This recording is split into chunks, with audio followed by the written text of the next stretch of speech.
Tara, dali tayo. So ngayong araw, naisipan kong pumunta ng dali kasi dito lang nakakabili ng mauulam na ako ang magluluto. Kaya pagdating ko sa dali, ito na agad ang ginawa ko.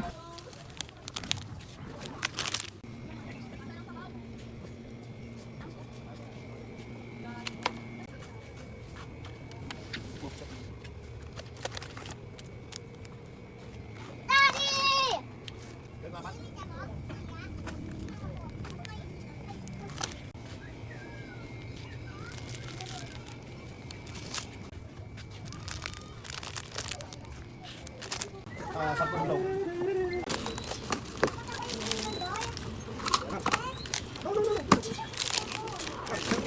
Tapos dumaan din ako sa may talipapa malapit sa amin at bumili ako ng recados kasi kulang kami ng recados sa bahay tulad ng sibuyas, bawang, tapos kamates.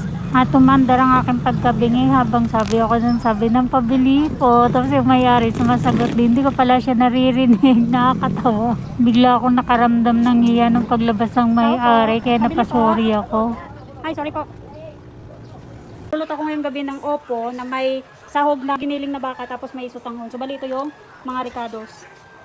Kaya nagpainit na ako yan ng yung kawali. At nung mainit-init na, nilagay ko na yung mantika. At nang mainit-init na yung mantika, sunod ko ng hinulog yung bawang. Tapos konting halo. Nung makita ko na siyang pag golden brown na, saka ko naman nilagay yung sibuyas. Pagkatapos ang sarap ng amoy habang ginigisa-gisa ako dyan. Tapos saka ko naman hinulog itong giniling na baka. Hindi pa pala malambot yung baka nung hinulog ko sa kawali. Tapos nilagyan ko ng paminta. Pagkatapos, itong magic sarap, pinubos ko na din kasi kakaunti lang ang laman. Ito na, hinalo-halo ko na. Nung mahalo ko ng maigi, inantay ko mag-brown kasi babawasan ko para ulam namin bukas. Nung natapyasan ko na yung niluto ko, saka ko naman nilagyan ng oyster sauce. Kasunod na nilagay ko itong beef cubes. Napahirapan buksan kahit naka-fast forward na yung video. Tapos ang pambansang paminta, napakaganda ng lagayan. Tapos hinalo-halo ko para manuot yung lasa. Pagkatapos sa matindi ang halo, saka ko naman hinulog itong kopo. Napahirapan ni halo kasi ayaw po maibabaw ng baka.